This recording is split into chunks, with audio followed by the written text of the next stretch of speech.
So I'm sure I'm not the first person to admit this, and I certainly will not be the last. However, I can wholeheartedly say that the open source 3D software Blender has changed my life. I've done many artistic pursuits in my life. I've done music, I've done programming, I've done comics, I've done 2D animation, but every time I would do something in those mediums, I always felt like something was lacking in the final form. That something was missing from idea to conception. However, when I started 3D in Blender in particular, I felt as if I was able to express myself fully. I felt that 3D was the medium for me where I felt like there were infinite possibilities. I was excited to perpetually learn something new, and the idea that the only limitation with this software was myself. I was thinking about it and I was looking at my file explorer and I saw that my donut render, which I'm sure many of you are familiar with, it's the kind of hello world of Blender, was on December 9th, 2019. And thinking about that in reference to earlier this month on December 2nd, 2020, I had released my second short film. So in total, it took me about 3 months. However, the final runtime was a little over a minute and 11 seconds. I'm sure that the majority of animators out there can feel my pain in that regard. I was hoping that I could take this time as a moment to reflect on the things that I have learned over this past year with Blender. The hope is that I will be able to impart some learning experiences for those who are just starting Blender or really any other artistic pursuit, because I feel like these lessons, if you can call it that I have come up with, I feel like can be applied to any artistic field. So let's begin. The first thing that I would like to harp on is something that I see again and again, and something that I myself have experienced many times. And that is what makes you good is your external knowledge. And what I mean by that is if you only know the basics of a field of study, you will only be able to reproduce the basics. For instance, if you are learning a foreign language and you only know how to say, "Hi, how are you?" When someone says, "Hey, what's up to you?" you're going to be totally lost because you don't have the external knowledge. You don't have the kind of library of references to pull from when you are encountered with that situation. How you become a good artist is by putting yourself in many different situations so that you can absorb many different aspects of the field. And Blender in particular is a software that can do seemingly anything, especially to a newcomer. There is so much to learn, there's so much depth to this software that it's very easy to become overwhelmed and very easy to get lost. So while this may seem daunting, there's very easy things that you can do to expand your Blender library of knowledge. And it can be as simple as watching tutorials for things that you don't ever intend to make, because you'll find that if you watch Blender tutorial on character creation or character modeling and you want to be an environmental artist, I guarantee you the things that you learn from that character modeling tutorial are going to improve your environmental renders because you are getting a greater knowledge or a greater perspective on Blender as a whole. So I implore you to not think of watching tutorials on things that you don't have any interest in at the moment as wasted time or not directly relating to your final goal, because as long as it is within your field, it will inform your work. So moving on from tutorials or watching tutorials for fun, I would like to talk about how to effectively use tutorials. I'm sure a lot of you have seen, whether it's on the Blender subreddit or forums, people will post images and it's an exact replica of a tutorial that they followed. Now, this inherently isn't bad. This is good. But I think the problem is when people do the tutorial and they replicate whatever the tutorial is perfectly, their knowledge tends to stop there. If you want to solidify those skills and become a better Blender artist, you need to take the skills that were in that tutorial and then make your own project using the same skills. Because when you are using those skills in a product of your own creation, you are having to think critically with these newly acquired skills. And that thinking critically is what solidifies them in your mind. So that from now on, you will know how to use a particle system in your projects. If you're just being led along by a tutorial, you're not actually giving your brain the time to kind of hammer down any of these ideas. You're just being shown the way, which is a necessary first step. However, it is not the only step. And that is something I see again and again with new Blender users. This next one is one that I still struggle with. However, it's something I keep reminding myself of. And that is, when you are just starting out, try not to get too caught up in little things. An example of this is when I was starting Blender, I was so afraid of making bad topology. I would add in a shape, join it to another shape, and then spend the next 30 minutes trying to fix the topology so that they were all perfect rectangles. Now, while topology is important, there were so many other things that I was ignoring because I was just focused on this little aspect, this one area of Blender. I was ignoring actually learning how to model. I was ignoring using materials or lighting or actually framing my shot because I was just getting so tied down and frustrated with the topology that I would just not finish the project. So what I would suggest at first is nothing is going to be perfect, even if you've been using Blender for 15 or 20 years. So you're never going to be fully satisfied. That being said, I think when you are starting out, you should focus on creating the whole picture first and then go back and do the tiny details. This next one is another one that I struggle with, being a person who tends to bite off more than they can chew.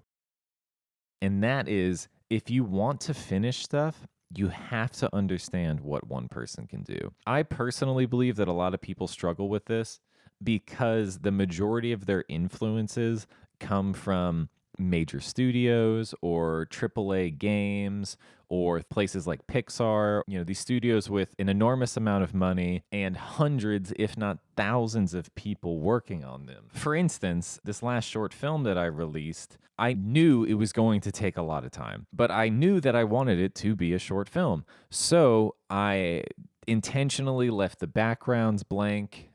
Or just had it be a basic color. I kept the animation straightforward. I knew that I could kind of spice things up and give things a little more life in editing because I'm only one person. Now, if I wanted to add in a bunch of backgrounds or add in like incredibly complex animation, I knew that that was going to take much more time to make. And the final product, like I said, was only a minute long. So you really have to weigh, what is it worth? What do you want to actually finish these projects, or do you want to put this incredible burden on yourself to try and create a AAA game all by yourself?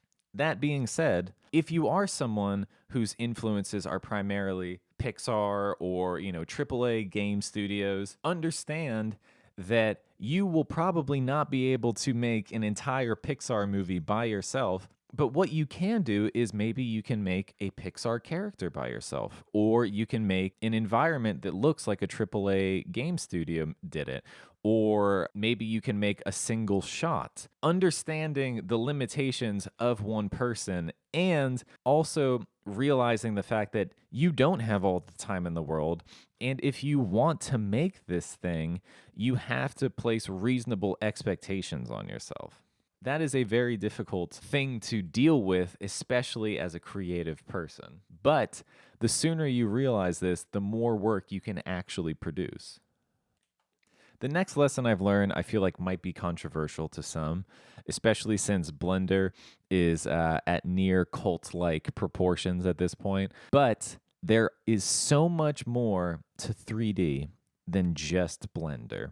This was something that I've been learning steadily over time, and especially understanding that even though Blender can do so much and it's such an incredible software, there is some limitations to it.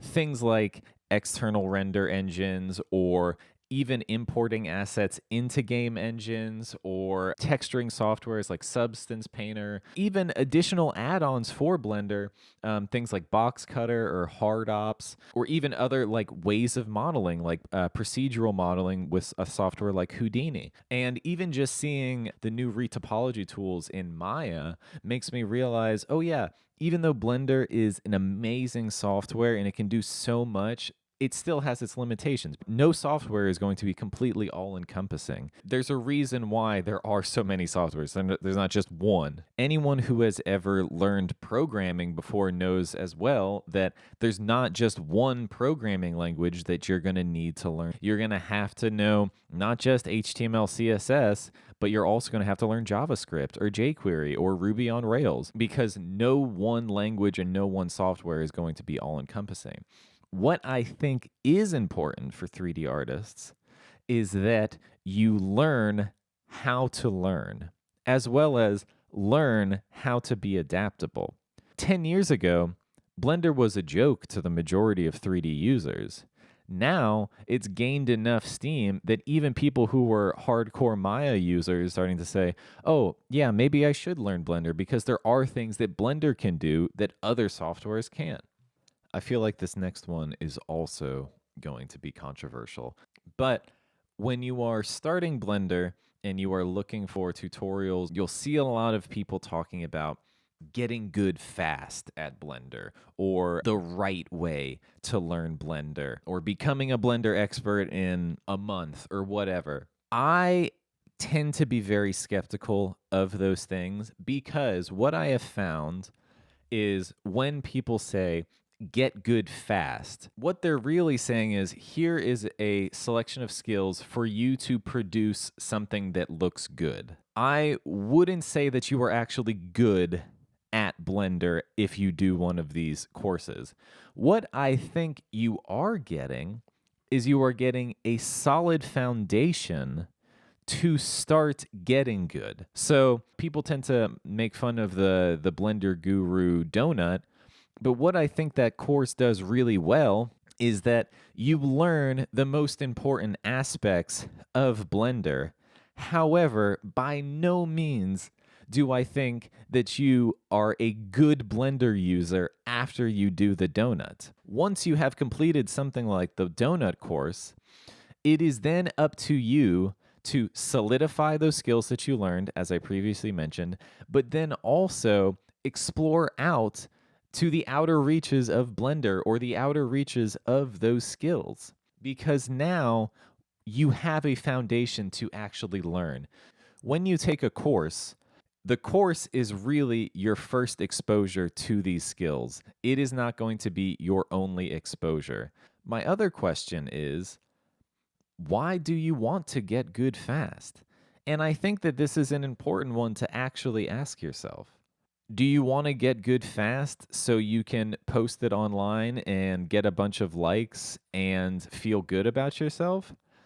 Or do you actually want to learn the software? Do you actually want to become a good Blender user? If you're just doing it for notoriety, more than likely you're just going to keep doing that same thing that you've learned to get good really fast, and you're not going to grow as an artist. So I think what's important to keep in mind as you progress, if you follow that path, you may actually find yourself not learning about other aspects of Blender that you might actually enjoy more than just the notoriety you got from producing something that looks good. This leads me into my next point, which is, if you are not having fun using Blender, why are you doing it?